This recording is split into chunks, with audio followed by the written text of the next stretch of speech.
Hello, you've reached Gloria with Farmstead Talk, and I am here today with Frank and Christina Allen of Allen's Heirloom Homestead, and they are representing their state of Maryland in this homesteading interview today. Welcome, folks, and thank you for taking your time and joining me today. Hi, how are you? Good, good, good. Would you like to share with the audience where they can find you on social media? Facebook, we have Allen's Heirloom Homestead, and then that's probably, there's Corn Crib Studio, and publishing does have Around the Farm tab, and Around the Farm tab, that's my business. Okay. Any other websites or anything you would like to? I don't know, just, no, we have a bunch, but for this interview, those are the relevant ones. Okay, very good. If you would share a little bit about yourselves, where your family and where you're currently living. Right. Okay, we live in what they call Southern Maryland, which is on the western side of the Chesapeake Bay. So we're due south of Annapolis or southeast of Washington and not on the Atlantic Ocean. But the county we live in, St. Mary's County, you can't get more than 3 miles from the Chesapeake Bay or one of its estuaries. We've been down here since 1995, originally from New England. And the reason why we got into homesteading is, well, I have multiple food allergies, and really the supermarkets when we moved here in the local stores, we just couldn't get food that I could eat. Without traveling a great distance. So I've been farming since I was actually gardening. I first started killing plants when I was 3 years old, so I have a lot of experience killing plants. And so we grow a lot of our own food. We don't grow grains, and let's see, we don't grow... We've tried some grains, but yeah. He's been gardening for over 65 years, and we've been married for almost 40 years. So when I married him, I started doing gardening. Because of his food allergies, I started doing the kitchen gardening, but he does all gardening, flowers, trees, everything. So we're about 70 miles from downtown Washington, so we're starting to get the exurbia, if you will, pressure down here. And the Naval Air Systems Command moved down here, so there's a lot of local population pressure on what was a very rural community. In fact, we still have Mennonite and Amish in the neighborhood. So that's a little bit of our area. So it's kind of transition between becoming urban and trying to maintain the rural nature as much as possible. And I'm president of a local land trust trying to protect that land. But it's 2.5 hours to any place, Annapolis, Baltimore, Washington. It's a long distance to get anywhere from here. Okay. Is anybody else living on the homestead with you, or are you just folks alone? No, just our critters. Just us and the animals. Okay. So tell me a little bit about your property. What is the feel of it? What does it look like? And what do you think the history of it is? Well, we have just about 10 acres of land. It's gently south-facing, heads down close to where what they call the St. Mary's River estuary in the area. And it's the remains of, we believe, an old plantation site. In fact, our driveway appears to be what they call a rolling road, where they would roll the big barrels of tobacco down to the piers. And if that's the case, this is what's left of probably about 1,000 to 2,000 acre property that was granted way back when. The soil was pretty severely depleted, but we had a nice big tobacco barn. And so we keep the sheep in there. And the soil, although depleted, we've been building it up pretty nicely. Okay. And the one good thing about it, it was a horse farm before we got it. So we know for 40 years before us, there were no pesticides, where the rest of this area was tobacco using a lot of pesticides. And we've been here for almost 25 years. So that's almost 65 years of no chemicals on this property. So that was one reason why we bought it too. And most of the farming around here is commodity farming, you know, the soy, wheat, those sorts of things. So they're getting heavy pesticide and herbicide use.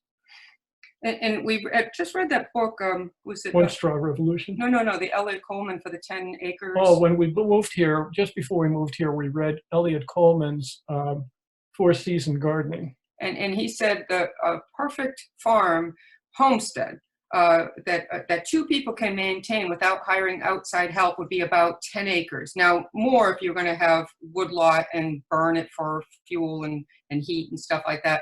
But more than 10 acres, you have to hire help. And so we found this place, and we could have bought the 90 acres behind us, but we would have been hiring someone or had to have heavy tractors and all that type of equipment. So we just got the 10 acres, and it is everything he said. Gentle slope, facing south, actually good structure to the soil when you add nutrition to it. It was like, he said, you can't find that, but we did. That's great. That's great. And you said you've been there since 1995. Is that correct? That's Is that correct. right? Yes. 1995? Okay. Okay. How many? That is 25, right? So what type of animals do you have there on the farm, and what is their purpose? How do you utilize those animals? Did you do that one? Yep. That's right. Okay. Because Frank said I could get sheep because I've been spinning and weaving for about 35 years, and so We had a big barn. we had the barn, which was a horse barn. So I got sheep, so we use the sheep mostly for wool and stuff like that. So tell me, let me interrupt real quick. What type of sheep do you have? We have what's called a spinning flock. They're sheep that have good wool for spinning. Border Leicester, we had some blue-faced Leicester mixed in there. Tunis, let's see, we have some Romney crosses, just really nice wool, and they have to have a nice personality too. Those are my criteria for the sheep. So they're a mixed flock of sheep, but I like the medium length wool that has luster. I don't really like the super soft merinos and stuff because they tend to be dull. I like a medium length with a good crimp. I'm doing it as a spinner first, and then when the sheep have a long life and they can't eat anymore or walk anymore, they go in our freezer. So it's technically mutton. So we use them for meat. We process the sheep skins. Every part of the sheep gets used. Soap. We make soap from the fat of the sheep. I just finished rendering that for the next year's supply. Actually, it's more than a year's supply, probably 2 or 3 years supply. And you sell extra. That's one of the things we sell as a soap. It's in great demand because sheep fat makes a hard white soap with lots of fine bubbles. It's beautiful soap. Every fat makes a different kind of soap. But anyhow, and then we have chickens.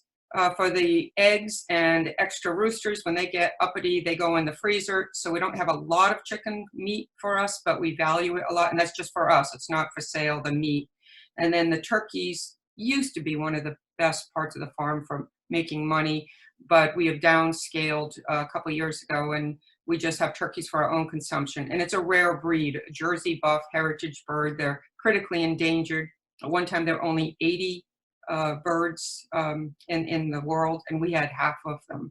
So, but now we just have a small flock. We gave most of the flock to a national foundation that saves rare breeds. And she'll give the turkey feathers away.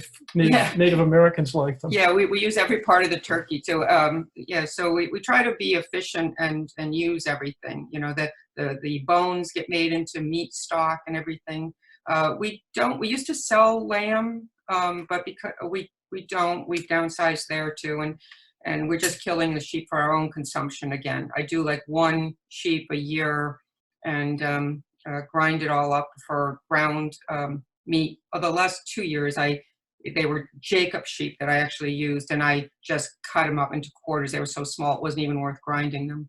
But I digress. Okay. Tell me, what was the name of the agency or the foundation that you gave the birds to, the rare bird, the turkey? Accokeek National Historic Farm at Accokeek. Yeah. Which is Maryland. Right near the Wilson Bridge going into Virginia and close to Washington, D.C. Yeah. Is that it's actually in part of the view shed from Mount Vernon. Yeah. Is that something they specialize in? Rare breeds, yes. Yeah. Yeah.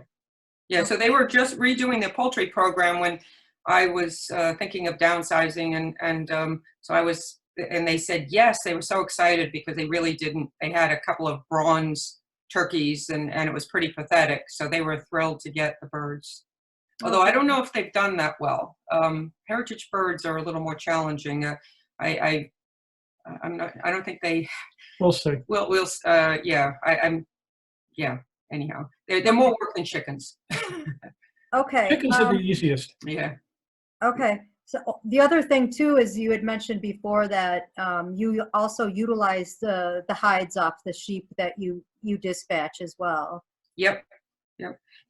And I salt the skins and I send them to a place, Stern Tanning. I forget exactly what state it's in, and I have people waiting. I have a waiting list for it. I just keep the list and it takes like 9 or 10 months for it to come back. And then when it comes back, I just call or email the person and say, I have a sheepskin and it's gone. And then when we have extra wool, I also, I used to have blankets made in Prince Edward Island when I had a lot of sheep, and I would send the wool up there all washed and everything. And there was a waiting list for that. But because of the customs and inspection of the wool going into Canada, it's inspected twice, and they charge you 2 times, and it's inspected twice coming back in Canada than the US, and they charge you for that. So it's 4 inspections for the wool and the blankets. It's cost prohibitive now. So I'm trying to figure out. So right now I'm actually trying to weave blankets with my own hand-dyed wool to see if that's worth doing. Okay. It's not going to be profitable though. So Christina, tell me a little bit about your culling or your butchering methods. And as a woman, how do you successfully, or how did you learn how to do that all by yourself? Well, I asked some hunters, to help me, but a lot of that was interesting. A lot of them were afraid to kill a tame sheep. They've done wildlife from a distance with a gun, and they're like, well, what? It's tame, and so I had to find someone that would actually knew what was going on. I had a sheep that had arthritis. He was a 400-pound ram, and he needed to be put down, and nobody. And he was super tame. I mean, he was so gentle, but so I had somebody show me, and then I got a book someone recommended about how to cut it up and everything. The hard part is getting the skin off without damaging the skin. If you get more than 3 holes, they can't process it. So that takes a lot of strength.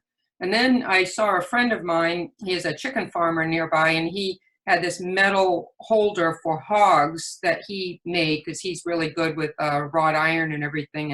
And so I asked him if he would make one of those for me. It would be easier for me to do it with this gizmo instead of on the ground, or it's really hard when you bent over on the ground trying to skin a sheep and everything. And then instead he came over here and we rigged up the system with a chain lift that you use for engines. It picks up 2,000 pounds. So I can pick the sheep up in the opening of the barn.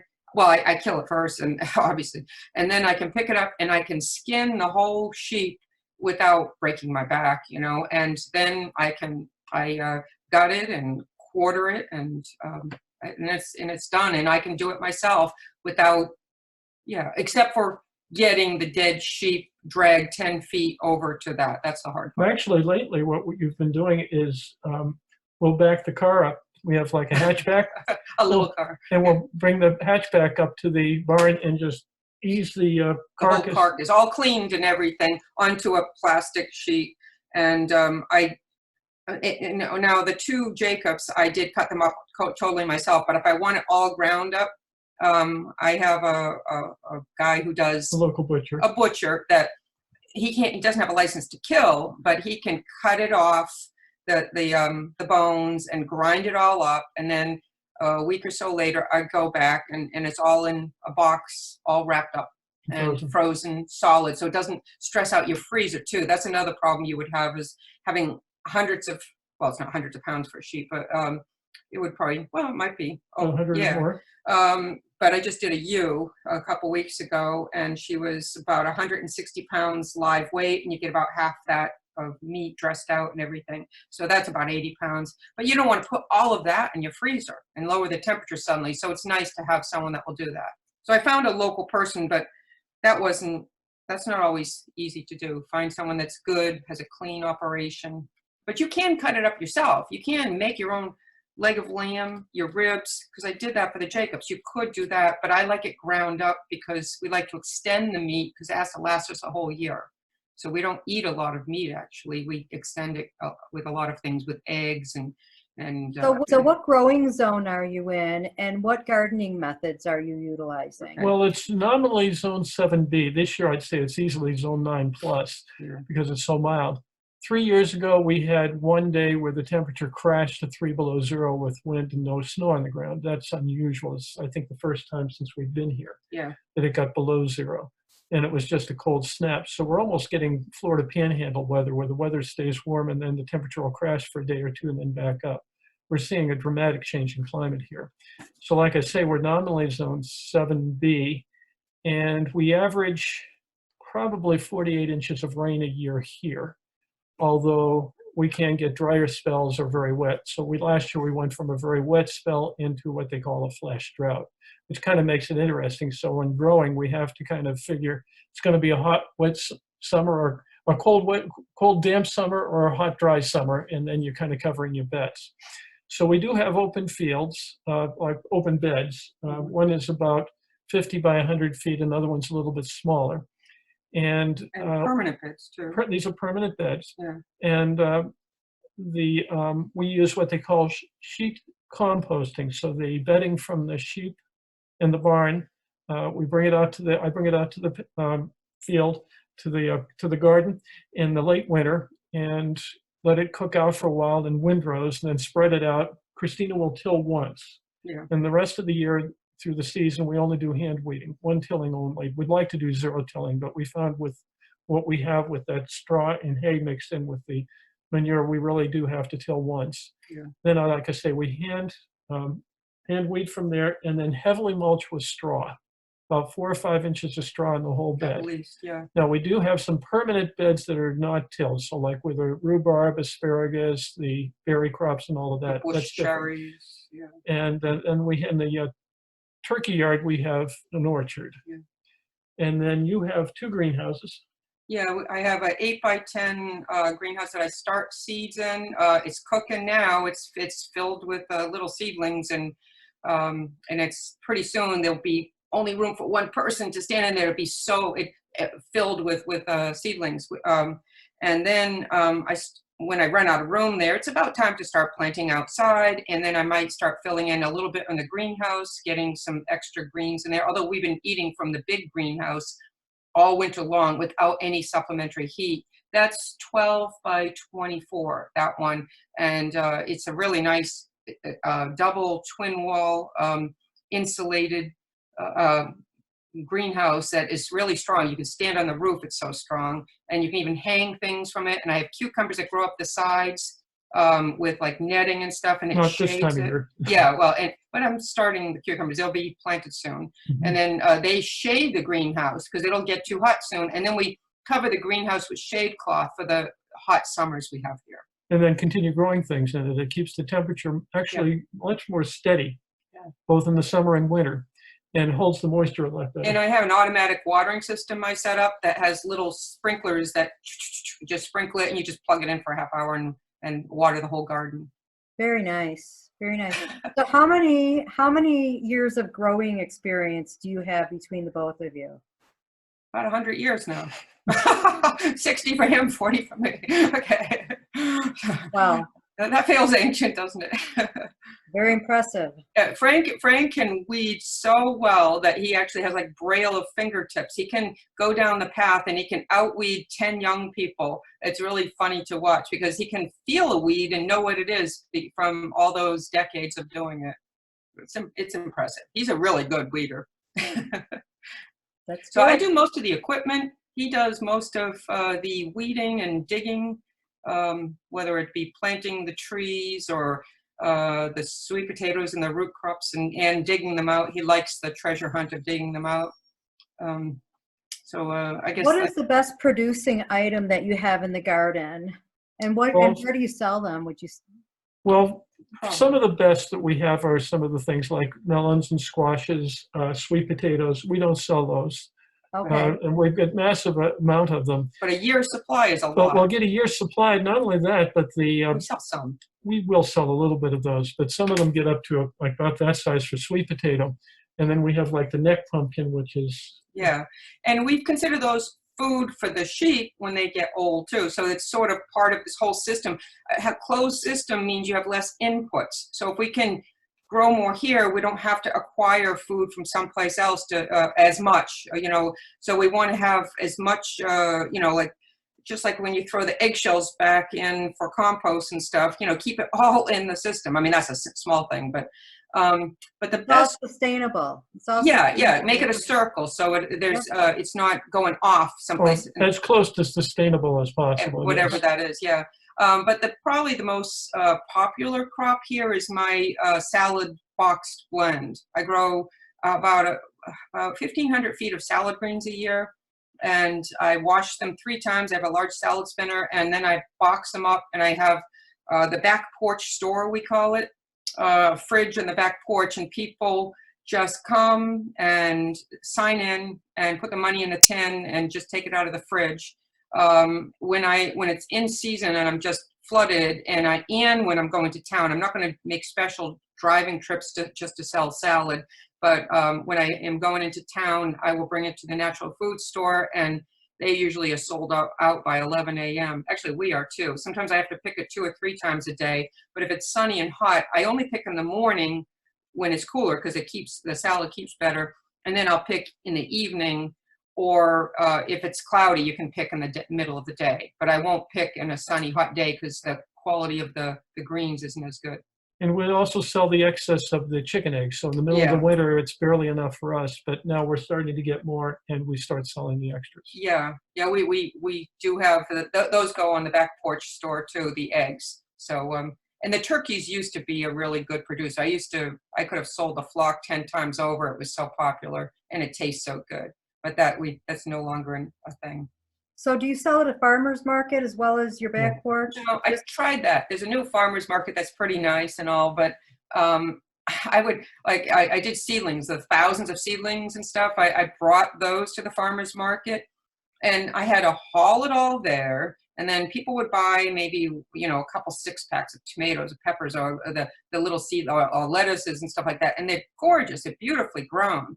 But because it had to be a Saturday, and I had to be there all day. I mean, everyone else thought I was doing really good business, but I get more business here. People come into my house, and people buying 10 whole flats at a time, not just a couple 6-packs. So it's better and more efficient for me to stay home, work in the yard, and have people come to me, because they tend to be the people that are buying larger quantity of stuff. It's just not cost efficient and fuel efficient for me, at least. Well, I guess people come in here, but okay. Okay.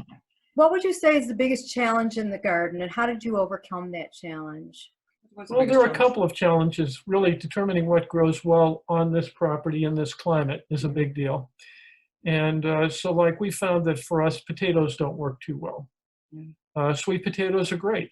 And so you kind of gravitate toward the things you can do best. And sometimes we'll swap with people that have excess potatoes, and we'll swap the extras that we have to them. And we have perennial weeds that have come in from before when we were here. So Bermuda grass has been a problem, but really the bindweed is terrible. And we just have to cope with it. You'll never But by having the heavy mulching, generally, any weeding we need to do when the mulch is there is very easy to hand pull. And the mulch does another thing that helps us a lot, you know, with the heat that we get in the summer and the dry heat that we'll get. Well, it's humid, but it really sucks the moisture out of the ground. By having the heavy mulch, the water gets held a lot better in the ground. It's a lot more even. The temperature's a lot more even. It really has cut our requirement to water a lot. Plus, when you get a downpour, we've had up to 20-inch rainfalls here.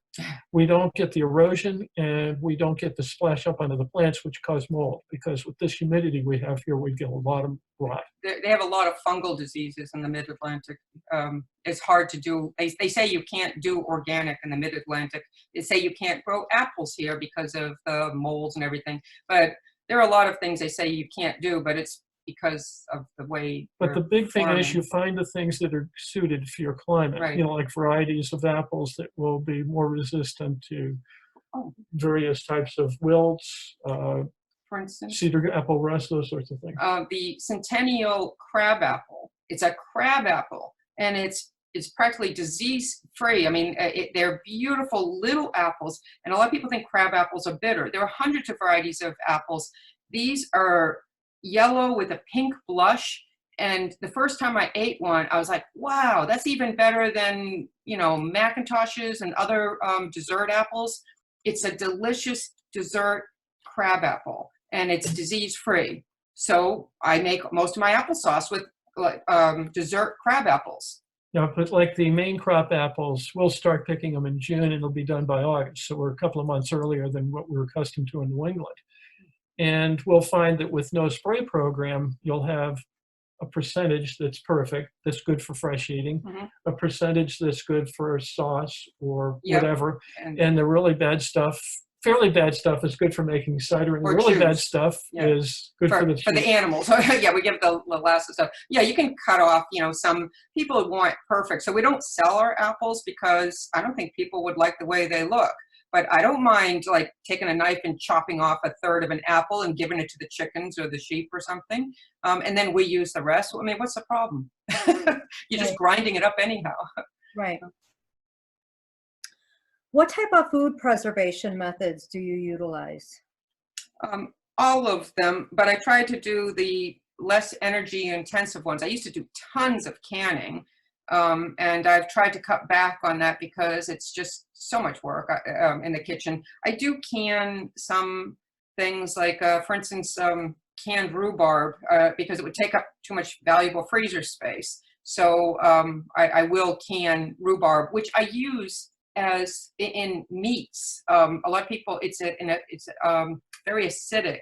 So if you put, say you had some mutton or something, and you put in a pint of rhubarb sauce, it gives kind of a lemon citrusy flavor to it. And so we try to find, you know, the properties of the different foods. So I went off on a tangent. What was so okay, canning, juicing. We do lots of juicing. He loves juices. So I like to have a lot of that put away. And I have a Swedish juicer that just takes the whole fruit in the top part, boiling water in the bottom. It's all stainless steel, and then it siphons off the juice that collects in the middle, and it's perfect clear juice. And you just fill up a mason jar, tip it upside down, and it's sealed. I do gallons and gallons and gallons of juices, unusual things too, like aronia berry juice and what is the name juice. of that device that you're talking about? Do you know offhand? It's a Swedish juicer, stainless steel juicer. It's apparently the Swedes drink more fruit juice than anyone else in the world. I got it years ago, and can't recall I can't recall where I got it. I don't even know. Maybe they don't do that anymore. I also do a lot of dehydrating. I have an old food dehydrator that has no fan, so it's nice and quiet. And I always have that thing going. I even have it going now because I'm trying to preserve the last of the sweet potatoes that we've kept all winter, dried, shredded sweet potatoes that I then dehydrate and put in mason jars to last the rest of the year. And then I put those in with rice or with soups or muffins, and they look like carrots. So we use the sweet potatoes. No, we tried to do a solar dehydrator, and that doesn't work in this climate. So you'll do fine during the day. Then when night comes, it molds. Yeah, it molds because the humidity is so high. So I think a solar dehydrator probably further west, maybe west of 100th meridian would be ideal for doing that. And I made it was beautiful. I made two of them actually. They were on wheels and they were really big. They came out beautiful, but they don't work in this climate. Okay. So let's see, canning. And we do have 2 deep freezers, mostly to store the high value crops like the meat and blackberries, because he loves his blackberries. What else is in there? The extra melon. Oh, yeah, the watermelon and cantaloupe. We eat as much as we possibly can. He was like, what, really? Watermelon for breakfast? But I will de-seed the watermelon and cut up the delicious ambrosia cantaloupes and stuff and cube them and freeze them. And we make smoothies with them. He wants one practically every afternoon. It's just pure fruit with a little bit of organic yogurt and a little bit of fruit juice. And that's it, no sugar. And he has a fruit smoothie almost every afternoon. Different flavors, different juices. Very nice. Tell me about your experience with textiles and spinning and all your crafts that you make with around your spinning and your wool products. Well, Frank's aunt had a loom that was in her garage since 1930 or something after we got married, and the family gave it to me because they said I was artsy. And so I scraped the rust off and put it together, and it wove real fabric, and I was hooked. I really just loved it. I used that for a long time. So now I do weaving. I consider myself a weaver, although that's not as portable. I do lots of spinning. I have what I call my Rumpelstiltskin room upstairs with all processed wool ready to be spun. It's been washed and carded and everything, and it's and I have to spin it. I say before the next batch. I never quite finish. I do sell some of that too, but there's not a big market for that. So but I'm really fast at spinning. I mean, I can spin probably a bobbin in a couple hours, or a fine yarn. I can spin it in a half hour if it was just normal worsted weight. So what else? And then knitting. Knitting is portable, so I took up knitting last. I'm doing blankets right now, but and then we also grow cotton, organic colored cotton that we got from Sally Fox when she first sold it interstate. We were some of the first people to get some of the cotton plants, and it grows really well here, and it looks pretty. And he gins the cotton. I made a little hand gin, and he likes in the wintertime to sit out on the solar porch and gin the cotton, which is just taking the seeds from the fluff. And then I spin it, and mostly weave washcloths with the cotton. That's what I do with it. Although we're gonna have to, I think we have a lifetime supply of washcloths now. We might have to find something else to do. And you have done tapestry. I do tapestry weaving too, and I do dye pot once every year or two, and just dye everything that isn't already black or gray wool.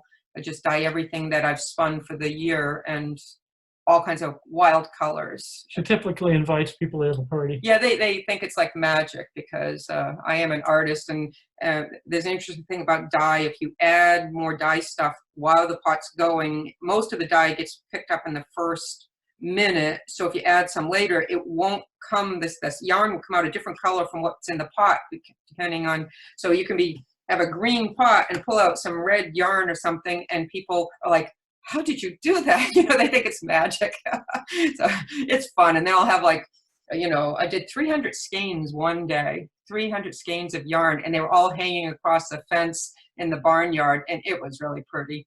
I should have sent you some pictures of that. Yeah, sounds really lovely.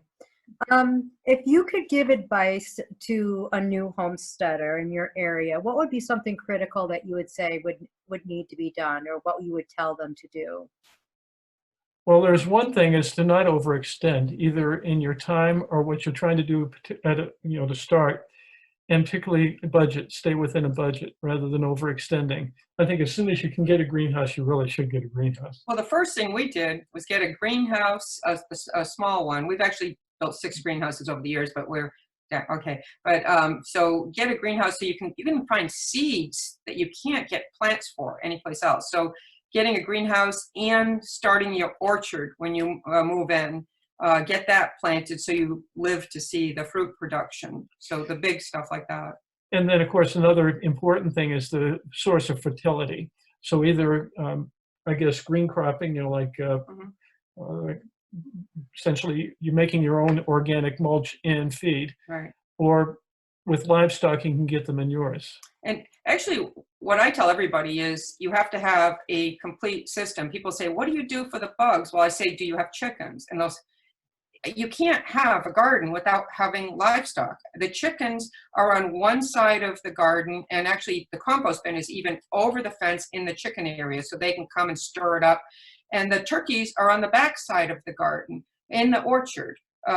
So the bugs are moving. So we don't have a bug problem because we have chickens that are free ranging and turkeys that are running around, and the bug wouldn't stand a chance if it wandered outside, in their area. Well, another thing is we're really gardening homesteading rather than commodity crop farming. Right. So that, flowers from last year, like zinnias or whatever, can crop up right in the middle of the vegetable bed. Mm-hmm. And dill is a weed. Those sorts of things, so that you're essentially interplanting, so you're not getting monoculture in any particular area.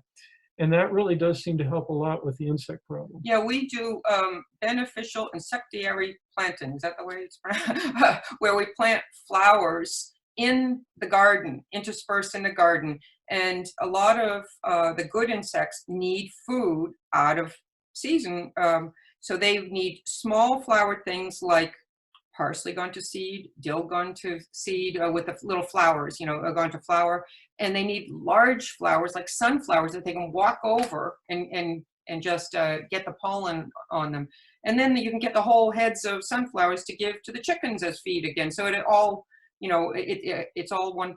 And it also helps with the pollinators, both having the very tiny flowers and the bigger flowers. So we have a lot of wild bees, not just the honeybees, because the honeybees have a hard time. Yeah. The populations around will collapse because the hive collapses. But we have lots of varieties of wild bees and hoverflies because of all the flowers that we have routinely. And by having all of these, then that attracts the hummingbirds as well, and the birds in general. So the birds are eating various things. Yeah, and for that Edgeworthia, which died back, but we have some babies coming back. There's a plant called Edgeworthia, which blooms in the middle of the winter. We get a warm day like we had today, and we're getting more of, and it'll be covered with bees and flies and other critters that need something to eat in the middle of the winter. If we didn't have that, what would they eat? Right. They would have nothing to eat. So plant flowers for the good insects. I have a question. You said that you let your chickens free range in your garden? No. We have really good electric fencing. In fact, we're the only people probably in Maryland that have no deer problems because we have really good electric fencing. Asking about the chickens and the bugs and the pests, I just thought, oh my gosh, if my chickens were in my garden, they would rip up every single plant. They would. They will scratch it all up. Yeah. That's why we try to keep them out. Occasionally they get in and they can cause damage very quickly. Well, As can the turkeys. They don't go in. We did have a few chickens. I tried to do, I do experiments. The blueberries were a lot of work to weed under it, and then we also had the blackberries and stuff. So I tried putting an electric poultry net around there and then hooking it up to a live wire on the garden fence, and then I put a small chicken house in there and put a few hens in there, and it was great. They were digging up the weeds and eating it, and it made it so we didn't have to weed so much. But a hawk decided to go after them and was picking them off one by one. They weren't as safe there as they were in the main yard that I have set up for them. So I went to move them back.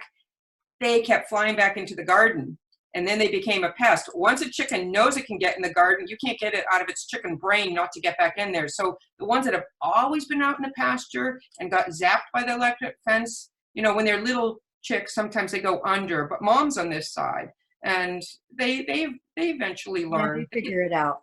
Yeah. Okay, so we're getting ready to wrap up. If you could sum up your experience with your homestead in one word, what would that word be? Survival. What's the word for the best food? It's just food. It's food. It's great Life. food. It's life. It's a big One word. Oh. Just one. Pick one. Oh, life. Life? Yeah. Yeah, it's everything. Yeah. Good answer. No wrong or right answer, but it is life. Yeah, it's a circle of life, and I can't figure out where it ends and where it begins sometimes. Absolutely.